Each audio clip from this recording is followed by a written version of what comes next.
What's up? Making a video for everybody out there that's grinding their gears and very frustrated with trying to get an oil filter off. I have a 2004 F-150 5.4 liter, and I made the dumb mistake last time of putting the oil filter on too tight.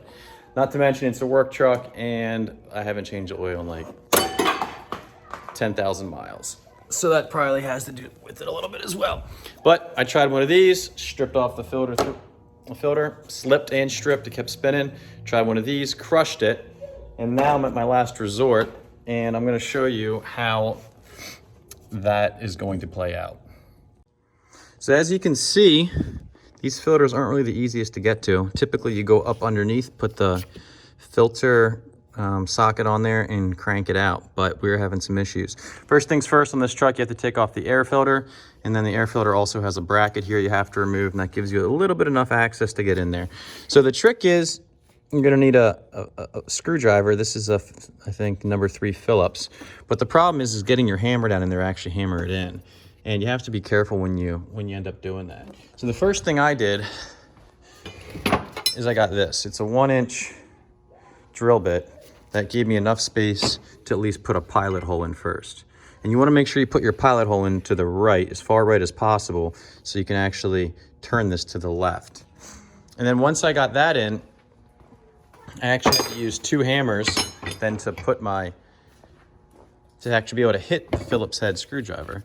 I put this hammer in like this on top of it, and then I started hitting that down. And you have to make sure you're careful you don't go through and puncture anything on the other side of that.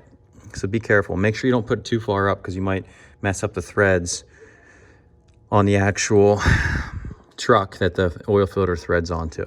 So now I'm going to horse this bad boy off and put my new filter on, and hopefully get back on the road tonight because I need my truck tomorrow for fishing.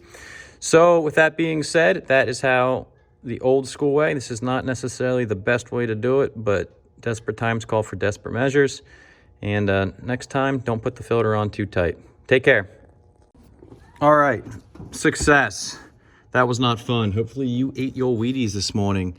So as you can see, hopefully if I can zoom in, you can see the hole there. I just got it finally a half turn, which gave it enough wiggle room now to get it off with just my hand. But the trick to this was getting that thing the whole way through, that screwdriver. This is the one I used. And that's a tough spot on this truck. I almost went out and had to buy a breaker bar to put on top of this to even budge that, but about 5 minutes of wiggling around, I had to stick I pretty much had to be, my feet were in here, my other arm was mounted up there, and basically it's like a bench press.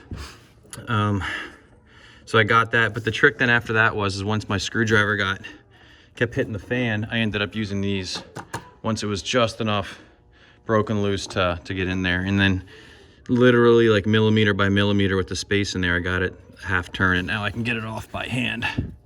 So it will work with some grit. Not fun. 10-minute oil change, 20-minute oil change turned into about an hour and a half screwing around with this, but lesson learned.